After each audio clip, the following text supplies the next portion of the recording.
5 things that you should never do if you're going through a divorce. In my experience as a lawyer, I have seen a lot of people make this mistake over and over again, and I just cringe just at the thought of it. And that's why I am doing this video, so that at least someone can learn from it. So if you know anybody that's going through a divorce, or if you yourself are going through the process, or you haven't already started the process, you really want to watch this video to the end.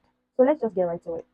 Hi, and welcome back to the channel. If you just see my face for the very first time, my name is Joy, and I'm a legal practitioner based in Abuja, Nigeria, and I specialize in corporate law and family law. Now, I've been doing a 10-part series on divorce, and we are already in part 6 of my 10-part series. And in today's video, I'm going to share with you the 5 things that you should never do if you're going through a divorce. Now, the first one, or the first thing you should never do, is speak negatively about your spouse, whether it is in public or is in private or online. Now, I have seen this a couple of times where some spouses will go as far as going to Facebook or to look for their friends or to say some just to, because they just want to vent. You know, the process, and I will keep saying it, right? The process of a divorce is really very emotional, and it can be painful at times because you got married with the impression that you were going to stay with this person for the rest of your life. You people were going to go old together, and somewhere along the line, everything goes bad, and now you are here facing a divorce, which is the same as going through a heartbreak, only that you have to go through the process of a divorce because you were legally married. Okay, and then because it's a very emotional journey, people always try to find like an avenue to vent or to just express their anger, and the only way they feel like they can do it is to speak negatively about their partner or their spouse. And if it's not enough that they're speaking to the spouse negatively, they really want other people to feel their pain, let people know that, okay, this is what I'm going through and this is what this person is doing to me. Okay, I'm going to tell you this, right? Resist the urge. Just try your best to resist the urge to speak negatively about your partner. And another thing is, if you have children together, it's really going to affect the children because children suffer more when you are going through a divorce. So when you talk bad about your other partner, and these children sometimes don't understand what is going on. At the end of the day, they just feel like, you're just that parent that likes to badmouth the other parent. Children will really not understand. So even if you have visitors and you want to talk about your partner, try and do it privately. If you feel like you're going through this process and you want to vent or you want to really express yourself, you can find avenue. If you don't already have a journal, please try and get a journal. Be, a therapist. Okay, it really helps if you really want to vent or you want to just be angry at something. And then another way that people speak negatively or to their spouse is by WhatsApp. If you find yourself that when people go through a divorce, and I see this with a lot of my clients, like they're always exchanging words or saying hurtful things to others, and they send these messages to me. I do see these messages, and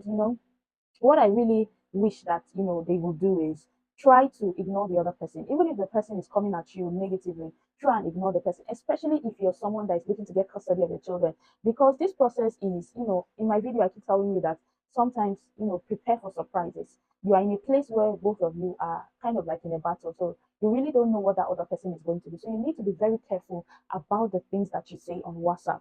So whatever it is that you're going through, find other means to vent or vent your anger, even if you are the one that is in the right.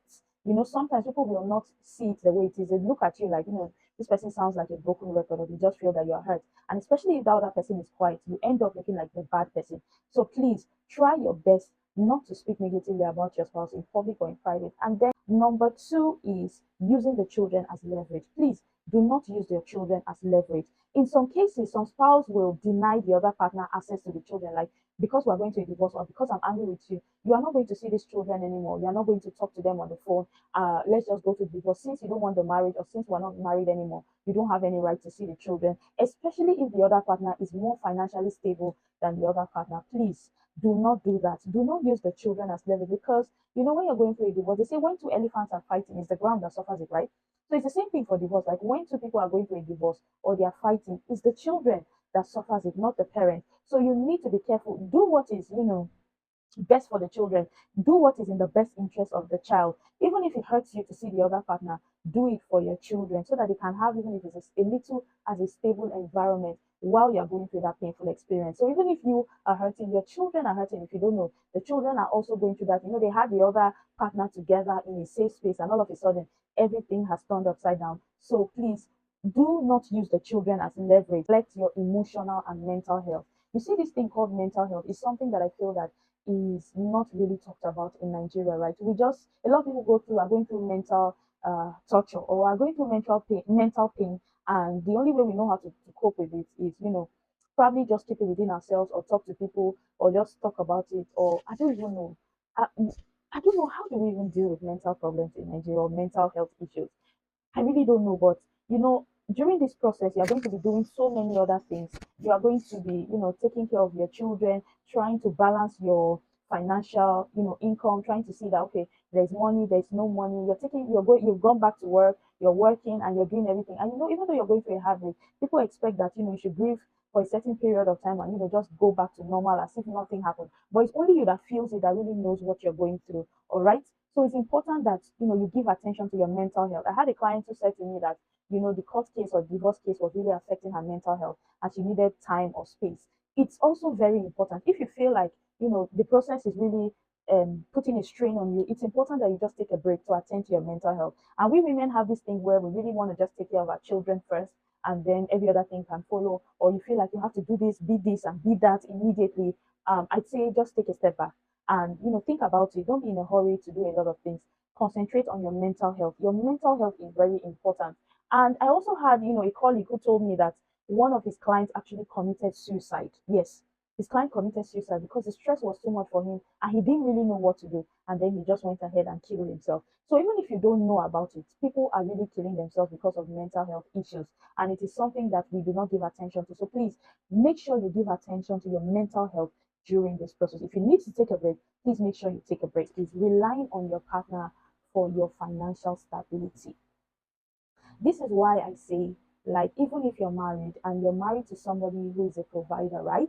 And we women, we make this mistake a lot where we just get married and just relax. Okay, I'd say make sure you have your own money. This is where it comes. It's really important. Even if you're married and you have a husband who is a provider, or you have a husband that is an odogo, please make sure that you have your own money. Make sure you're doing something small that you can keep or hold as your own money, because nobody knows what will happen tomorrow. Nobody knows anything that's going to happen. You started this journey thinking that you were going to stay till the end, and then you're divorced, and at the end of the day, everybody's on their own. And when you're no longer together, anything can happen. At that point, some people might even say, okay, if you don't do this or if you don't do that, I'm not going to pay the children's school fees, I'm not going to do this for you, I'm not going to. And if you don't have your money, you end up just being a slave to your other partner. So don't make the mistake of relying on your partner for financial stability. If you have family, you can get money from your family or even friends, or even if you have savings.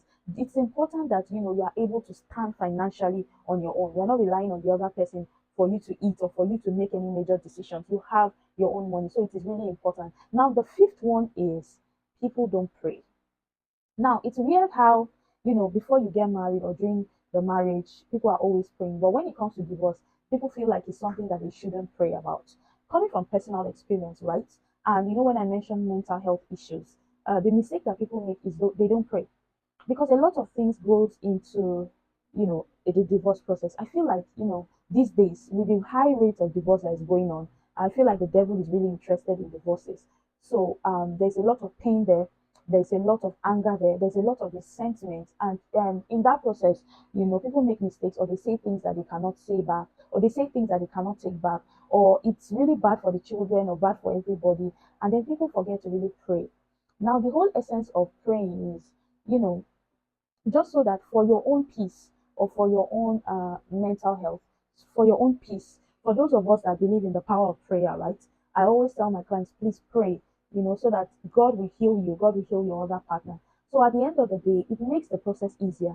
And also, it's not just like I said, just because you started a divorce doesn't mean that it's going to really end. You can still reconcile before the marriage is ended, or even after the marriage has ended, you can still remarry. So please don't make the mistake of neglecting to pray, especially if you're going through this type of experience. Make sure that you pray, because there are children, especially if there are children in the marriage, right?